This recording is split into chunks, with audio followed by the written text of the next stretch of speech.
Okay, everyone, pause, stop what you're doing. Let's all just take stock, take a breath, look at the whole situation because this Alejandro Garnacho thing has gone way too far.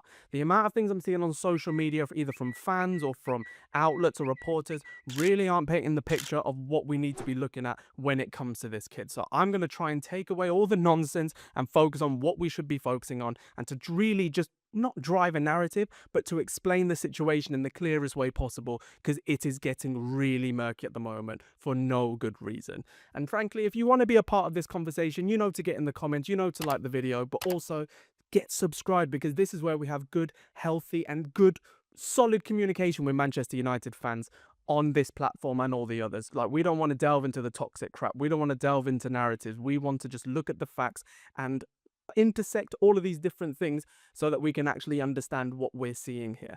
Alejandro Garnacho, at the beginning, he was a very good, promising player that came from a nominal fee from Atletico Madrid. So it is one of those types of signings that you're seeing Vival make, that you're seeing some of the, other new recruitment directors make, which is good for our academy. I think it's bolstering our academy better than probably it has been over the past 5 years than it has done for the past 15, which is a good thing to see. And Alejandro Garnacho is one of the good ones in that. We have to say that. He is a good, talented player that we have brought up. To be honest, when I look back at when he started to get into the team, I think he got a fairer introduction than some of the other players. Like, Marcus Rashford was thrown to the wolves. Like, we had a big injury crisis under Van Gaal, and then he scored twice against Midtjylland, scored twice against Arsenal. So, he loved that pressure. And then Jesse Lingard, for example, went on like 2 or 3 loans to like Birmingham and Brighton, then got kind of eased into the squad properly under Van Gaal and Mourinho. Garnacho was kind of in between the two, where he was sort of brought in and he had like 40 minutes here, 60 minutes here, full games here, and kind of worked his way up. And he ended up having a good body of work to say that he can start playing first team football. And he did quite well in his first couple of seasons as a professional, and he has grown into a good player. Like, Alejandro Garnacho is a good player, and he has been able to learn from the likes of Cristiano Ronaldo when he was there, and Marcus Rashford, of course. But the club around him, this is a bit of the understatement of the century, but it was as shaky as it could possibly be. We can't start comparing players to the players of before at Manchester United because they are not given the foundational elements to succeed like the other ones did. There aren't many leaders in the dressing room. There aren't many leaders at the top, but we are starting to remedy some of those errors now. So Garnacho is doing, well under the circumstances, in my opinion, at the time to actually be a good player for Manchester United and be a good option for Manchester United, because I think that's what we were really expecting of him at that time, and he delivered. What I and what's the hardest thing is that when a player begins to sort of believe their own hype, for me that's a good and a bad thing. I mean, I mentioned Cristiano. Like, Cristiano believed his own hype because he was not just good enough to do that, but he also mentally knew that he would be willing to work hard enough to shut people up. And I'm sorry, the game is just completely different. And people will want to say, like, Ronaldo was raw, Garnacho's raw. Ronaldo made mistakes, Garnacho's made mistakes. The two aren't the same whatsoever. Like, if Garnacho had the same treatment that Ronaldo was getting at Highbury, then maybe I can begin to believe that. But he didn't. Nowhere even near. The game is a lot softer. The game is a lot easier to succeed in now than it was back then. You're more of a system player than you are a player in your own right. You just have to get down and do the work. Ronaldo had to do a lot more than that to go to the levels that he got to. And he never blamed anybody else for any lack of success that he might have had internationally or at the club. He blamed himself and he made himself better. Alejandro Garnacho hasn't been doing that at all. When you do start to believe your own hype, at least you have to do it in a way where you're not just inflating your own ego and the people around you are making that worse. You need people around you that are going to bring you down to earth and make you a better player because they know what needs to be done. Like, Miles Lewis-Skelly is a really great example of that. You see how he is with his family. The Bellingham brothers are really good as well. You see how they are with their family and how geared they are towards success, but also being good human beings and not just good footballers, because the two need to be going at the same time and their families understand that. But everything you hear about Alejandro Garnacho's closest inner circle suggests that they are the ones there to just continually inflate the ego in him. That is ruining his career at this point. Why are we hearing so much from his brother on social media? Why are we hearing about leaks about lineups? Why are we hearing his brother say that he's miffed about his own brother not being involved in the starting lineup? Shush. Just be quiet. You need to understand where you are in the world, and you need to understand how people are going to perceive you. And let's be honest, I think that Alejandro Garnacho knows exactly how people perceive him. And I think that's part of the problem. When Ruben Amorim came in, the Manchester derby, the first Manchester derby that he dropped both Rashford and Garnacho. There were problems with Rashford, so we kind of knew that there was something going on there. Garnacho was kind of added in as a bit of garnish, almost like he was latching onto the back of Rashford and he didn't want to, leave his mate in the lurch rather than actually be a good professional baller. And they were both left out of that game, and we won it.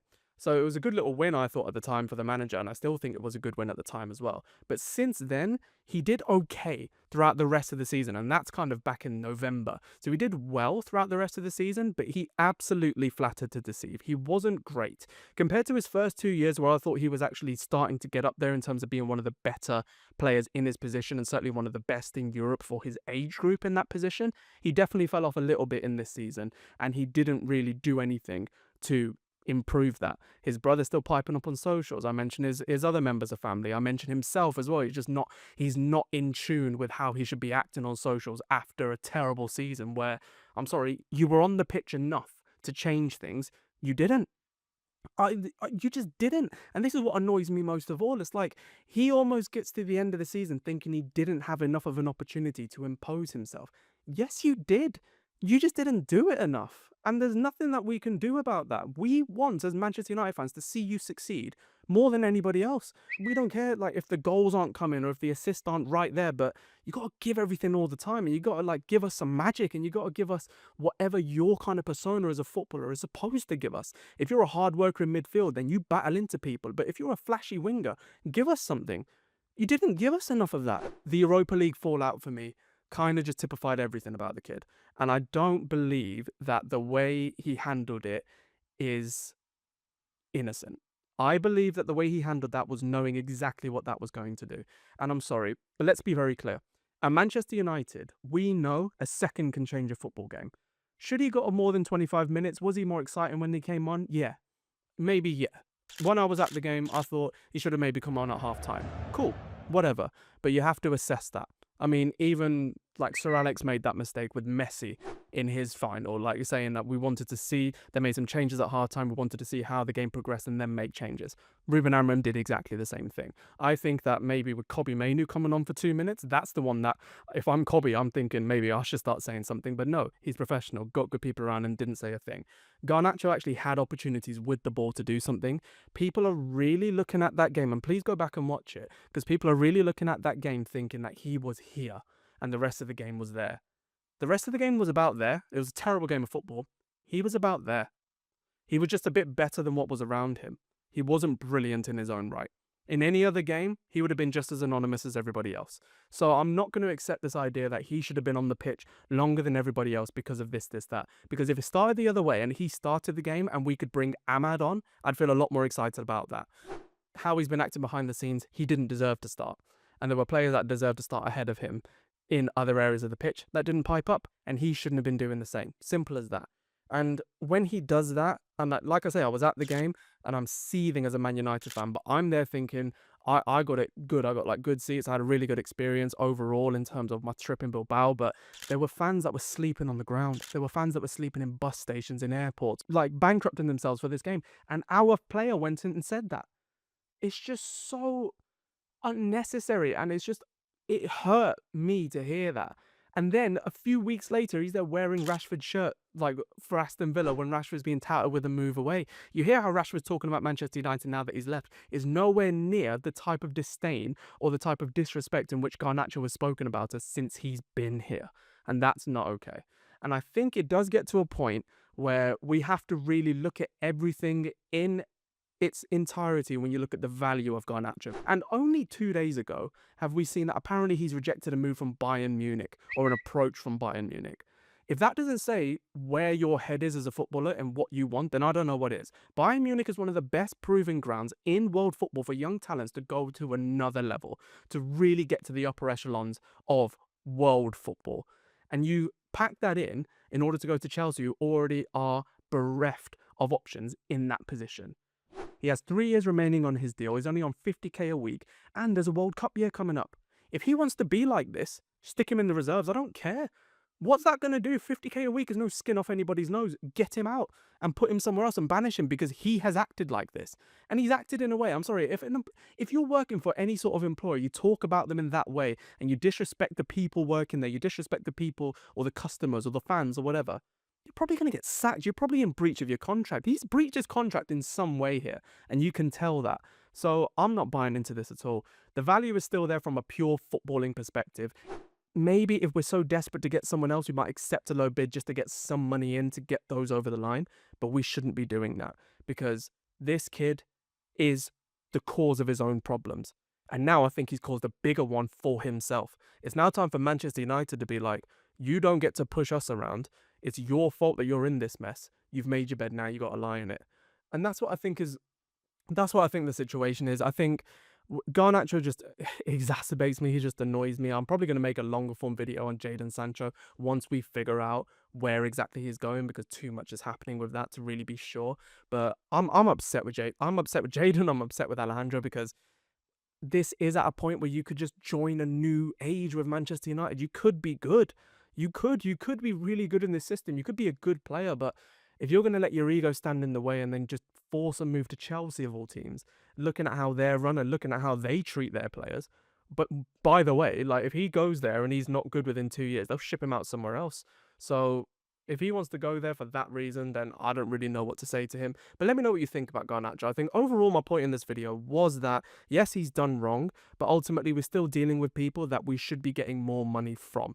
Like Chelsea are quoting us 25, 30 million. We want north of 50. North of 50 is more than fair for Alejandro Garnacho in this current transfer market. Luis Diaz, I know he just won the league, but how he's going for like north of 60 million euros, 1 year left on his deal. This kid's got 3 years left on his deal. And he could be out the reckoning for the Argentina squad if he's not careful. So I think we actually have to just get back to the table with everyone involved and be like, you need to get yourself this move. This is the number that we want. We need to get that and move forward, because it's all just a bit of a stain. And once he goes, I think we'll all take a massive sigh of relief. And I don't think any of us need the stress for a player who's caused us all of this nonsense without actually giving us a reason to back him more than what we had done in the past. So that is my idea on Garnacho. Let me know what you think in the comments below. And yeah, please subscribe, because like I say, there is ways to talk about these types of things. And I want to make sure this channel is all about healthy, good, calm, clean discussion. So get in the comments, like the video and subscribe if you are new. And like I say, there's loads of content coming out this season. I'm really excited to see what you guys think about what's coming out. And I will see you in the next video. So yeah. Oh, I just hope he leaves, man, honestly.